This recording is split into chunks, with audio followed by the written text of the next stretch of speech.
Vocational qualifications meaning.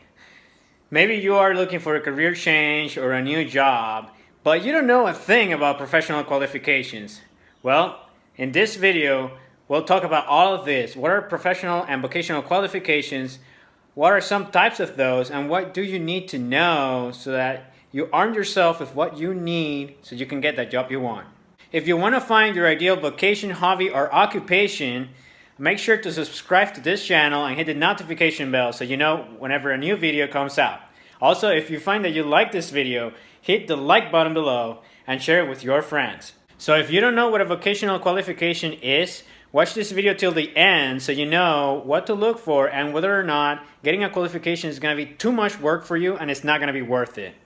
So first things first, what is a vocational qualification? Well, let's start with vocation. Vocation is basically a primary occupation that you feel especially drawn to. But it can just mean occupation, job in the normal sense of the word. So what is a vocational qualification? Basically, it is anything, any requirement that makes you eligible to perform that job. And what does it mean to be qualified to do the job? It means that you can actually do the job. A great example will be maybe you want to be a French teacher, but you don't know French. So how can you actually teach French if you don't know the first thing about French yourself, right? Another example, you want to be a lawyer, but you don't know the first thing about laws in the country you're in. You're not qualified to perform your job as a lawyer. All jobs and vocations have certain qualifications that you need to fit so that employers or customers will actually go to you. With that said, not all jobs are created equal. For example, you may only need to be a healthy, functioning human being for some minimum wage jobs. While in the other extreme, if you want to perform open heart surgery, you're going to have to study for years and years and years, and then you're going to have to practice and practice and practice under a more experienced surgeon just so that you are qualified to perform that very specialized job. So, going back to qualifications, they can be anything from certificates, bachelor's degrees, just your experience, your work experience, right? It can be references. It can be even where you were born. So, for example, I believe some governmental roles, like maybe the president or some senators, I think they need to be U.S. born, and similarly in other countries as well.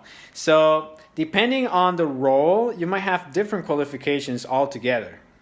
With that said, if you're out in the job market, the usual qualifications that people look for are degrees, bachelor's, like masters, diplomas, training, certifications, and simply work experience that you've had at another company.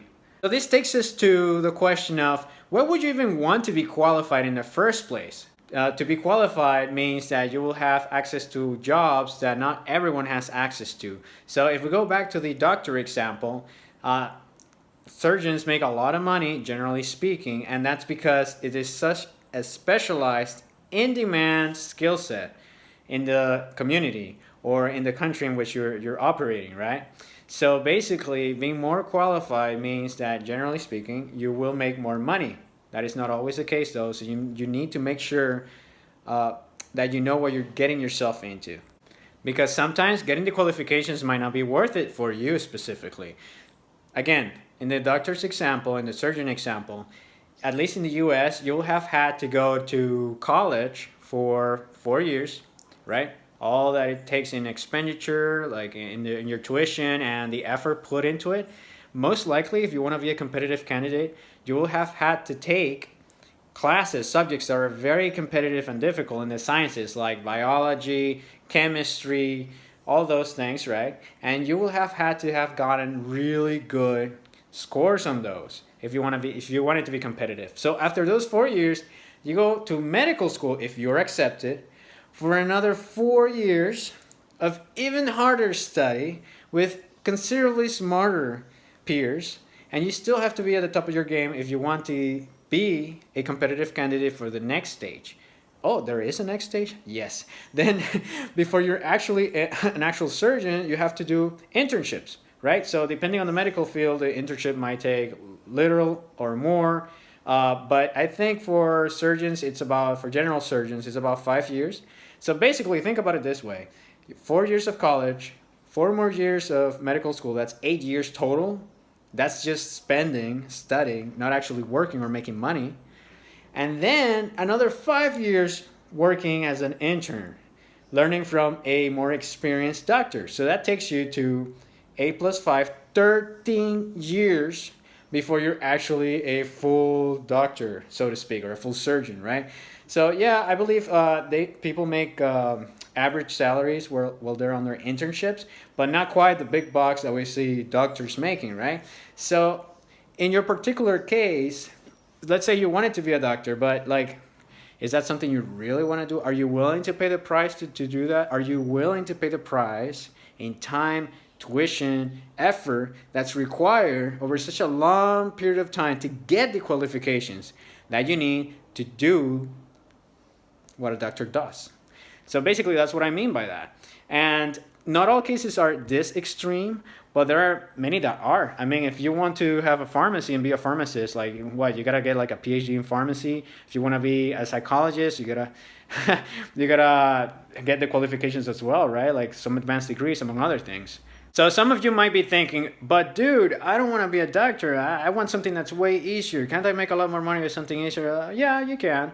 But let's jump into the next phase of this video, and that's types of qualifications. So even though we have many types of qualifications in terms of labor experience, like education, like all that stuff, where you were born, your age, all that stuff, there are really only two types when you think about them from the point of view of, do you legally need them so that you can perform the job that you want to perform?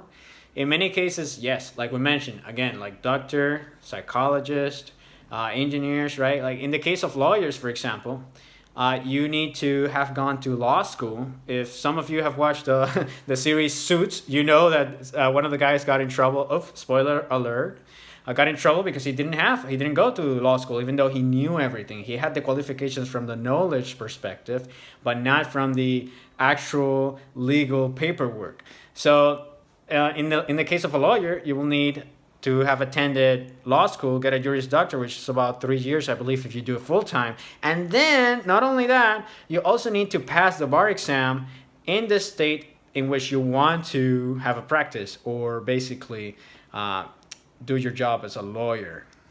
So that's an example of a hard qualification, like something that you absolutely need if you want to do things legally and not be open to lawsuits simply because you didn't have the necessary requirements to perform the occupation that you were doing.